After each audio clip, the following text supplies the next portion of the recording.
Hi, Rob from Bushkill Farms. Today I want to spend a few minutes and talk about the Bushkill Bee Vac, go through a few scenarios and show how versatile it is. Okay, this first scenario we're going to say we're just going to go capture a swarm. So take it apart.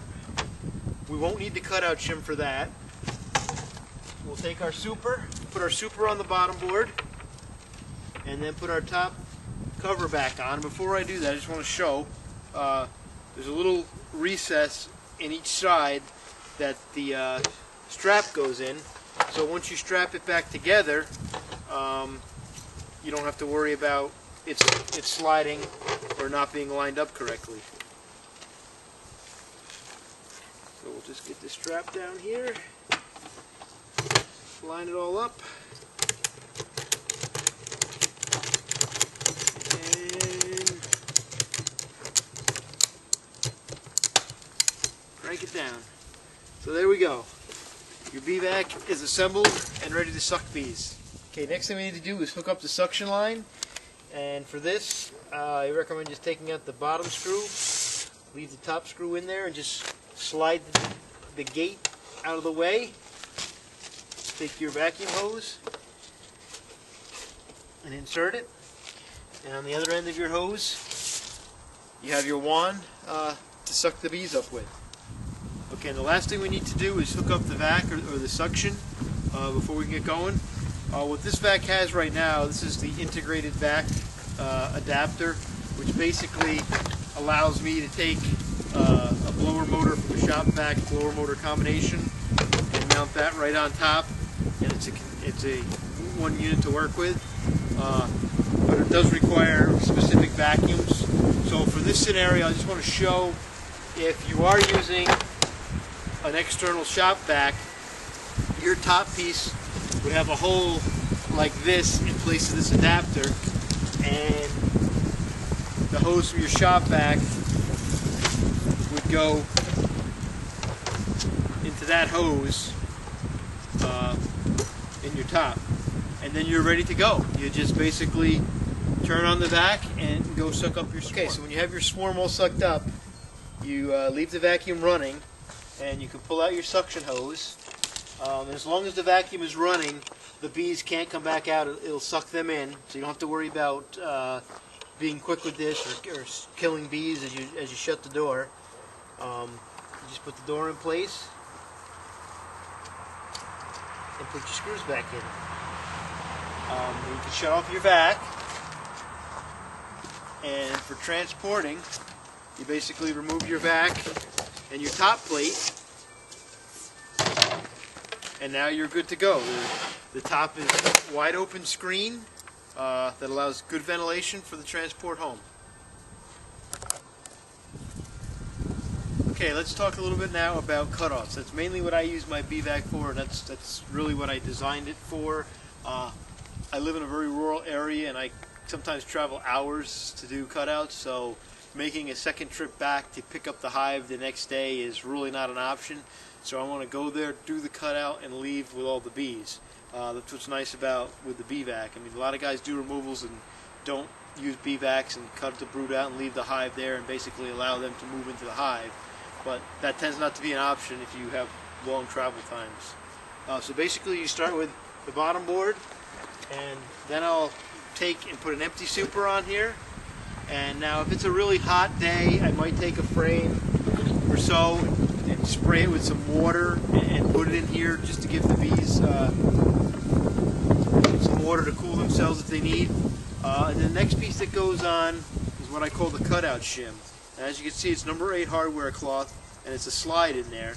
That goes on there, and basically what that does is, as I'm doing the cutout, I'm sucking the bees off the comb so I can cut the comb out.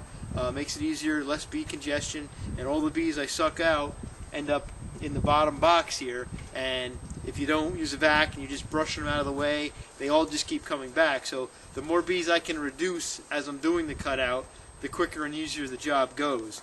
So basically, as I'm doing the cutout, I'll save the brood comb and I'll put them in cutout frames, and I'll just set them aside in a styrofoam nuke.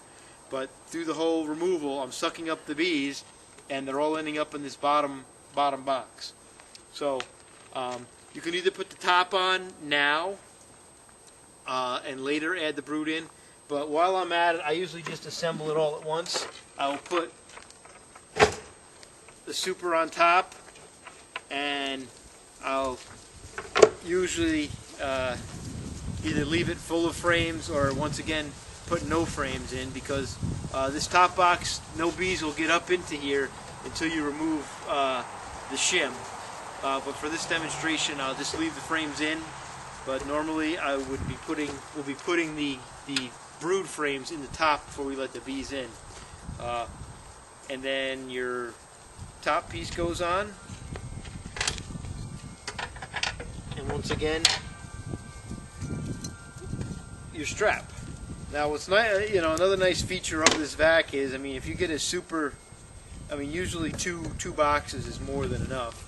But if you get a really large colony, you can add more boxes, and that's one of the drawbacks, especially if you're a wildlife nuisance person and doing it as a living, removing bees.